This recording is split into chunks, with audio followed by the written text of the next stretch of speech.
శాఖ సహాయ మంత్రి బండి సంజయ్ గారి కుమారుడు బండి భగీరథ్ గారిపైన పోక్సో కేసు కింద ఎఫ్ఐఆర్ నమోదైన విషయం తెలంగాణ రాష్ట్రం అంతా కూడా తెలిసిన విషయమే. కానీ ఇంతవరకు బండి భగీరథ్ అనే వ్యక్తి పైన తెలంగాణ రాష్ట్ర ప్రభుత్వం కనీసం చర్యలు తీసుకోకపోవడం నిజంగా ఆశ్చర్యపరుస్తూ ఉన్నది. ఈరోజు అదే బండి భగీరథ్ గారి స్థానంలో ఎవరైనా సామాన్యులు ఉండి ఉంటే ఈ పాటికి ఎప్పుడో కేసు నమోదు చేసి దాన్ని మీడియా కూడా చాలా పెద్ద హంగామా చేస్తూ ఉండేది. కానీ బండి భగీరథ్ గారి విషయం ఒక సోషల్ మీడియాలో అంటే వాట్సాప్లలో, అక్కడక్కడ ఇన్స్టాగ్రామ్లలో, యూట్యూబ్ ఛానళ్లలో చూస్తున్నామే తప్ప పెద్ద పెద్ద మీడియా ఛానల్లో ఎక్కడా కూడా ఆయన చేసిన నిర్వాహకం ఎక్కడ కూడా చూపించకపోవడం నిజంగా మాకైతే ఆశ్చర్యపరుస్తూ ఉన్నది. ఈ సంఘటన చాలా ఒక మైనర్ బాలిక పైన ఆయన చేసినటువంటి అఘాయిత్యాన్ని ఆ బాలికనే స్వయంగా వచ్చి పోలీస్ స్టేషన్లో కంప్లైంట్ చేసిన తర్వాత కూడా చర్యలు తీసుకోకపోవడం అనేది మరి ఈరోజు తెలంగాణ రాష్ట్రంలో మహిళలకి రక్షణ ఎక్కడ ఉన్నదని చెప్పి ఈ సందర్భంగా మేము ప్రశ్నిస్తూ ఉన్నాము.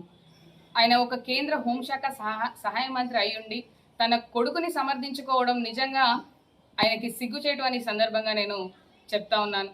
ఎందుకంటే బీజేపీ పార్టీ అంటేనే మరి రాముడి పార్టీ, మేము రాముని పేరుతో రాజకీయాలు చేస్తామని చెప్పి రాముడి ముసుగులో మరి ఆ భగవంతుని ముసుగులో ఇలాంటి నీచ రాజకీయాలకు పాల్పడుతున్నారు. అలాంటి పాల్పడిన వ్యక్తిని సమర్థిస్తున్నటువంటి ఒక తండ్రి, ఆయన రాజకీయ నాయకుడిగా తర్వాత మాట్లాడుకున్న ఆయన ఒక తండ్రి కూడా మరి ఆయన కొడుక్కి బుద్ధి చెప్పి ఆయనే ఒక కేంద్ర మంత్రి హోదాలో ఉన్నాడు కాబట్టి ఆ హోదాని పక్కన పెట్టి రాజీనామా చేసి ఆ కొడుకుని పోక్సో కేసు కింద ఏదైతే ఎఫ్ఐఆర్ నమోదైందో మరి పోలీసులకు అప్పచెప్పాల్సిన బాధ్యత బండి సంజయ్ గారికి ఉన్నదనే విషయాన్ని సందర్భంగా గుర్తు చేస్తా ఉన్నాను. ఈ రాష్ట్రంలో రాష్ట్ర ప్రభుత్వం, రాష్ట్ర హోంశాఖ మంత్రి అయిన ముఖ్యమంత్రి రేవంత్ రెడ్డి గారు కావచ్చు, కాంగ్రెస్ పార్టీ నాయకులు కావచ్చు, కనీసం ఈ సంఘటన పైన ఎవ్వరు కూడా నోరు విప్పి మాట్లాడకపోవడం మరి ఈ రాష్ట్రంలో ఉన్న మహిళలందరినీ కూడా భయభ్రాంతులకు గురి చేస్తూ ఉంది. ఎందుకంటే రేపు సామాన్య మహిళలకి ఏమైనా మరి ఇలాంటి బాధ వచ్చినప్పుడు పోలీస్ స్టేషన్కి వెళ్ళి కేసు పెడితే కనీసం పట్టించుకుంటారో లేదా అన్న భయం కూడా ఈ రాష్ట్రంలో ఉన్న మహిళలకు కలుగుతుందనే విషయాన్ని సందర్భంగా గుర్తు చేస్తా ఉన్నాను. ఈ సంఘటన ద్వారా మాకు అర్థమవుతున్నది ఏంటంటే కేవలం బీఆర్ఎస్ పార్టీ తప్ప ఎవ్వరు కూడా మరి ఈ సంఘటన గురించి మాట్లాడడానికి ముందుకు వస్తలేరు. కాంగ్రెస్ బీజేపీ యొక్క అక్రమ మైత్రి బయటపడిందనే విషయాన్ని సందర్భంగా మీ అందరికీ కూడా తెలియజేస్తా ఉన్నాను.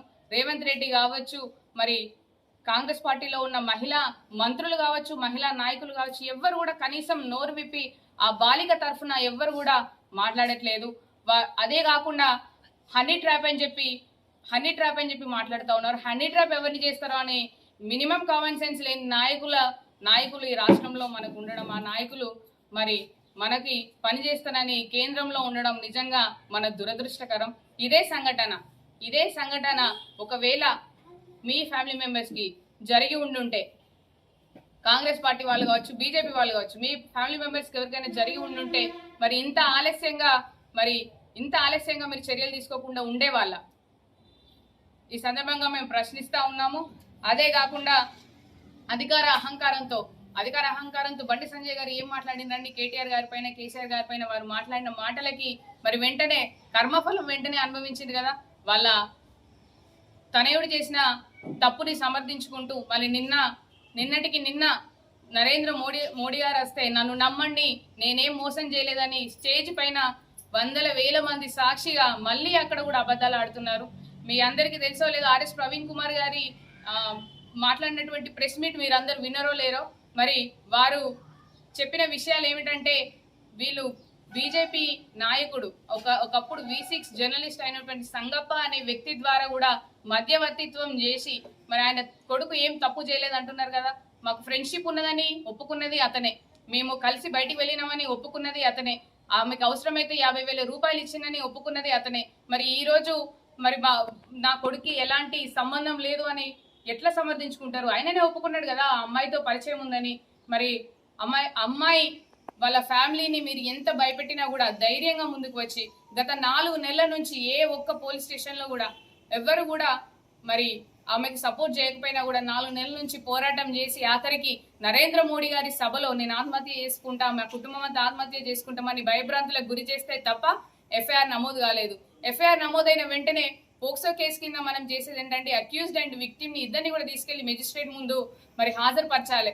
మరి ఈ రోజు 3 రోజులేదు, ఈ రోజుతోటి 3వ రోజు ఎఫ్ఐఆర్ నమోదై ఇంతవరకు ఆ చర్యలు తీసుకోలేదు. తెలంగాణ రాష్ట్రంలో మరి లా అండ్ ఆర్డర్ గాడి తప్పింది, మహిళలకు రక్షణ లేదు ఈ కాంగ్రెస్ ప్రభుత్వంలో అని చెప్పడానికి ఈ సంఘటన ఒక నిలువెత్తు నిదర్శనం అని చెప్పి ఈ సందర్భంగా తెలియజేస్తా ఉన్నాను. మైనర్ బాలికకు వారి కుటుంబానికి ఖచ్చితంగా న్యాయం జరగాలి. కేంద్ర హోంశాఖ మంత్రి అయినటువంటి బండి సంజయ్ గారు తక్షణమే ఆయన తన పదవిని రాజీనామా చేయాలి. లేదంటే కేంద్ర ప్రభుత్వం నరేంద్ర మోడీ గారి ప్రభుత్వం అనేది బర్తరఫ్ చేయాలని సందర్భంగా బీఆర్ఎస్ పార్టీ పక్షాన, మహిళా లోకం పక్షాన మేమందరం కూడా డిమాండ్ చేస్తా ఉన్నాము. సత్యవతి రాథోడ్ గారు మా మాజీ మంత్రివర్యులు బీఆర్ఎస్ పార్టీ నుంచి విమెన్ కమిషన్ రైట్స్ దగ్గరికి వెళ్ళి మేము కంప్లైంట్ చేస్తా ఉన్నాము. మరి మేము బాధిత కుటుంబానికి బీఆర్ఎస్ పార్టీ పక్షాన మా వంతు సహాయంగా తప్పకుండా మీకు ఉంటామని చెప్పేసి ఎక్కడికక్కడ మీ డీజీపీ గారిని కావచ్చు, కమిషనర్ గారిని కావచ్చు, మా మహిళా నాయకత్వం కూడా వెళ్ళి కలుస్తూ ఉన్నది. మరి మేము కూడా ఖచ్చితంగా మీకు బాధిత కుటుంబానికి అండగా ఉంటాము. రేపు బాధిత కుటుంబానికి ఏమైనా జరిగినా కూడా దానికి పూర్తి బాధ్యత వహించేది బండి సంజయ్ గారు అని చెప్పి ఈ సందర్భంగా తెలియజేస్తా ఉన్నాను. ఎందుకంటే ఇంతకు ముందు ఒక మధ్యవర్తిని పెట్టి వాళ్ళని బెదిరించిన సంఘటన కూడా ఆర్ఎస్ ప్రవీణ్ కుమార్ గారితోటి ఆ బాలిక పంచుకున్న విషయాన్ని నిన్న ఆర్ఎస్ ప్రవీణ్ కుమార్ గారు మీడియా ముందు అందరికీ చెప్పినారు. కాబట్టి వాళ్ళ బండి సంజయ్ గారి వల్ల ఆ బాలిక కుటుంబానికి ఖచ్చితంగా ప్రాణహాని ఉన్నది. కాబట్టి రాష్ట్ర ప్రభుత్వం ఆ బాలిక కుటుంబానికి ఏమైనా, ఆ బాలికకి ఏమైనా రాష్ట్ర ప్రభుత్వం ఖచ్చితంగా బాధ్యత వహించాలి. ఈ సంఘటన పైన రేవంత్ రెడ్డి సర్కార్ వెంటనే చర్యలు తీసుకోవాలని చెప్పి డిమాండ్ చేస్తా ఉన్నాము. అలాగే బండి సంజయ్ గారు ఖచ్చితంగా రాజీనామా చేయాలి, లేదంటే బర్తరఫ్ చేయాలి కేంద్ర ప్రభుత్వం అని చెప్పి ఈ సందర్భంగా బీఆర్ఎస్ పార్టీ పక్షాన, బీఆర్ఎస్ పార్టీ విమెన్ వింగ్ నుంచి మేమందరం కూడా డిమాండ్ చేస్తా ఉన్నాము.